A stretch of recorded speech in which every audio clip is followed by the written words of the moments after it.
তো আমাদের পাচন রান্নার সবজি কোটাকুটির প্রস্তুতি চলছে। তো শাশুড়ি মা চলে এসছে, আমি একা যেহেতু করবো, তো মাকে বলছি মা আমি কিন্তু ভিডিও করা স্টার্ট করেছি। তাই মা ঠিকঠাক করে বসছে। এখানে দেখো আমাদের কত রকমের সবজি লাগে।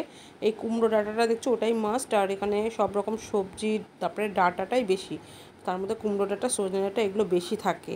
তো এখন কোটাকুটি করবো, জানি না কখন শেষ হবে। তো বন্ধুরা ভীষণ টায়ার্ড ফিল হচ্ছে, চোখ মুখ দেখে বুঝতে পারছো ঘুমও পাচ্ছে। আর কি বলে আমাদের কাটা ডান। তো হাত দেখো, হাতের অবস্থা খুব খারাপ। দাঁড়াও, এই হাতটা দেখো, মানে সবজি কেটে।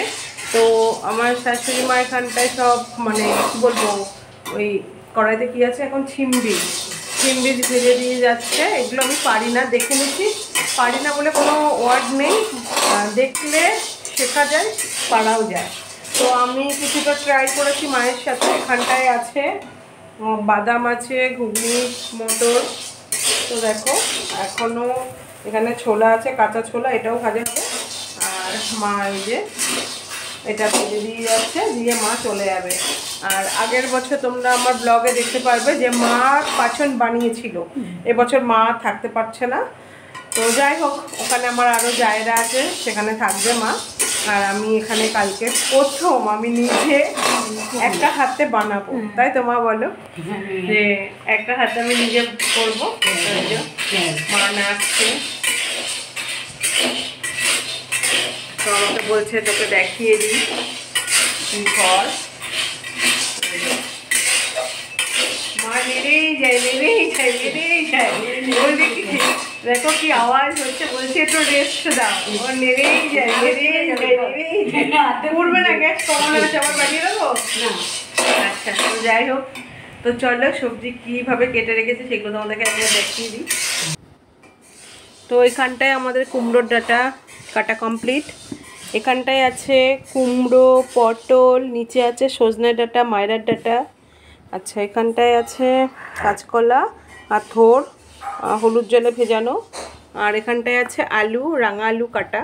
আর ওখানটায় সব রকম সবজি, ওখানে A to Z, ঝিঙে থেকে তারপরে চিচিঙ্গা, পেঁপে, ছিম, সব কিছু। আর ও হ্যাঁ, এর মধ্যে না বরবটি, গাজর টাজর সব আছে।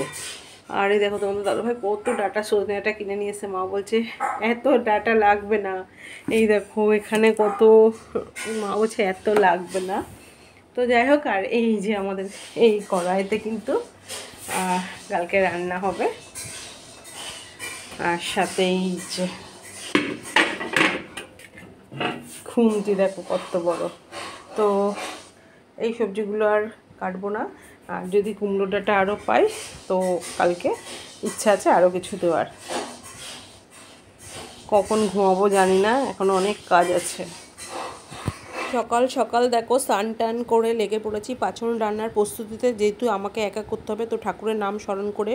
তো শাশুড়িমা বলে গেছে যে এগুলো আগে মানে গরম জলে ফুটাতে, তারপর এক এক সবজি। তো দেখা হচ্ছে পাচন রান্না শেষে, কারণ একা হাতে করব, ক্যামেরা ধরা সম্ভব হবে না। তো বন্ধুরা পাচন টাচন রান্না করে মানে কি বলবো, শরীরটা প্রচণ্ড খারাপ হয়ে গেছিলো। তারপরে আমি শুয়ে পড়েছিলাম। আর কি বলে পাচন তারপরে সবাইকে দেওয়া হয়েছে, মানে শুয়ে পড়ার আগে সবাইকে দিয়েছি, আর আমরাও খেয়েছি। আজ যেহেতু আমাদের পাচন খেয়ে থাকতে হয়। আর সন্ধ্যের দিকে আবার একটু গরম করেছি, গরম করে তারপর দিদিদের বাড়ি, তো সব বাড়ি দিয়ে আসলাম। আর এই দেখো আমি বাটি বাটি করে আবার রেখে দিয়েছি। এই যে এখানে একটা গামলায় রাখা আছে। আর এই দেখো,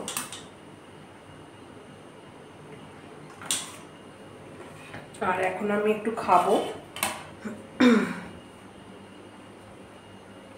আর আমাদের এখানে জানো তো পাচন মানে সবার ঘরেই হয়েছে কম বেশি। তো সবাই দিয়েও গেছে। এই যে এটা আমার দাদাদের বাড়ি থেকে দিয়েছে, পিসিদের ঘর থেকেও দেওয়া আছে। তো আমার পাচনটা আমি তখন সেই বাড়িতে আর খেতে পারিনি, মানে বানানো। এখন আমি খাবো, আমার খিদে পেয়েছে। আর আজকে আমাদেরকে সারাদিন এই পাচনের উপরেই থাকতে হবে। তো দেখো আমি এই যে নিয়ে নিয়েছি, এখন খাবো। আর আজ আমি জানি অনেকের মধ্যেই পাচনের নিয়ম আছে, পাচন হবে। তবে আমি লাবণটা বানাইনি, ওটা বানাতে পারি না মানে ওই যে ওই বলে না, পারি না ওয়ার্ডটা নেই। দেখলে জানলে সবই হয়। তো আর ভালো লাগছে না। কালকে অত রাত অবধি সবজি কেটেছি, আর আজকে এতক্ষণ ধর মানে সারা সকাল থেকে খুন্তি অত বড় কড়াই চলেছে, আর হাত পা ডানা পুরো ব্যথা। আজকে দুপুরে অনেক ঘুমিয়েছি, মানে ঘুমটাও ভালো হয়েছে। তো এখন খাওয়া যাক। আর তোমরা কে কে পাচন খেতে চাও, এখনও টাইম আছে, আমাদের বাড়িতে চলে আসো। তো চলো।